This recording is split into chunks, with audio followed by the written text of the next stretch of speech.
Hello everyone, my name is Levy and today we're going to talk about the biggest mistakes that you can make as a beginning fish keeper. If you're just starting out in the aquarium hobby, then this list is for you.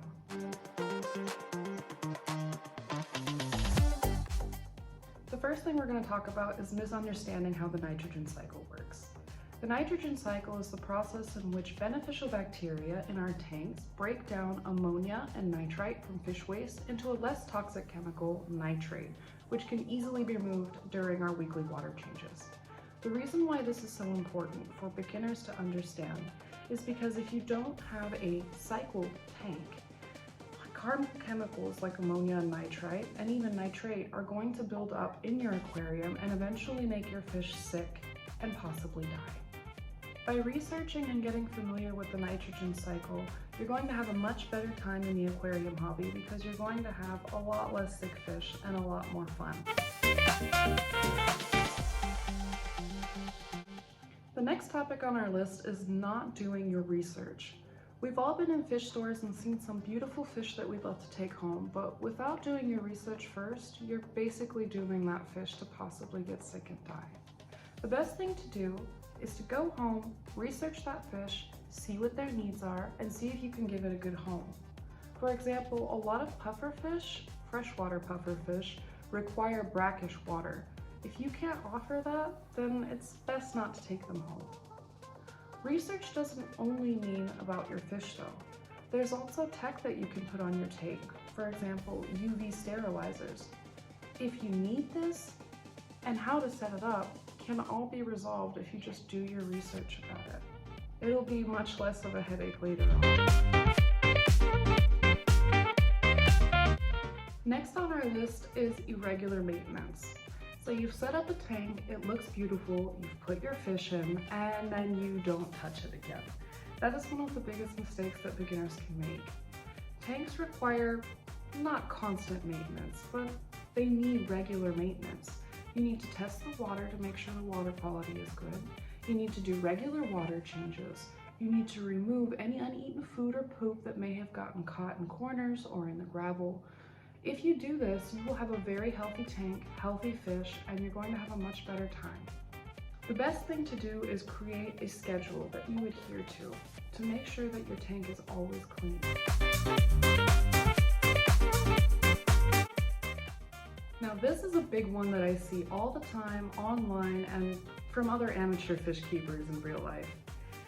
Incompatible or incorrect stocking is a huge problem in the beginning. Why is that? Well, in the beginning, all the fish are interesting, and usually you only start out with one tank. Eventually you might end up with multiple, but until then you want to have as many fish as you can get right away. The problem with this is oftentimes there are fish that are incompatible with one another, maybe because they're peaceful and aggressive or they need different water parameters. But there's also the other end of the spectrum where we maybe just do a Noah's Ark and get one or two of lots of different fish that maybe fit together because they're peaceful, but they need to be kept in groups. Having too many different kinds of fish, or maybe not the right kinds of fish together, too little of the same kind of fish, incompatible or incorrect stocking can be a big issue. So again, do your research, see how many fish can fit in your tank, check what kinds of fish can be compatible with one another in communities, and your fish tank will be lovely for it.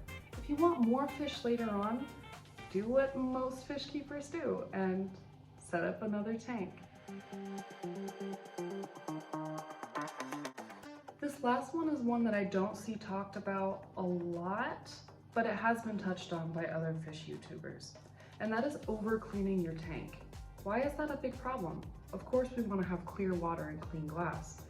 The issue arises when you don't clean your tank correctly in the way that, for example, I was traumatized fairly recently when I saw a video of somebody cleaning their tank with dish detergent, which is highly, highly toxic to fish, even in very small amounts. So don't use any kind of detergents or cleaners on your tank. Do not remove the gravel and clean it until it sparkles. Don't remove all of the filter media at once because you will upset the cycle in your tank, again, the nitrogen cycle. Don't scrub the decorations in your tank and put them back in. Don't do 100% water changes. When a tank is too clean or it has toxic agents in it, like dish soap, that's not good for your fish either. Just keep to your regular scheduled maintenance and do regular water testing, and your tank should be clean enough. Your fish will thank you for it. So that was my personal list on the 5 biggest mistakes that a beginner aquarist can make. If I missed anything or there's something that you have questions about, then let me know in the comments and maybe we'll get it in our next video. If you enjoyed this list or it helped you at all, then please like and subscribe, and I'll see you next time. Love your fish.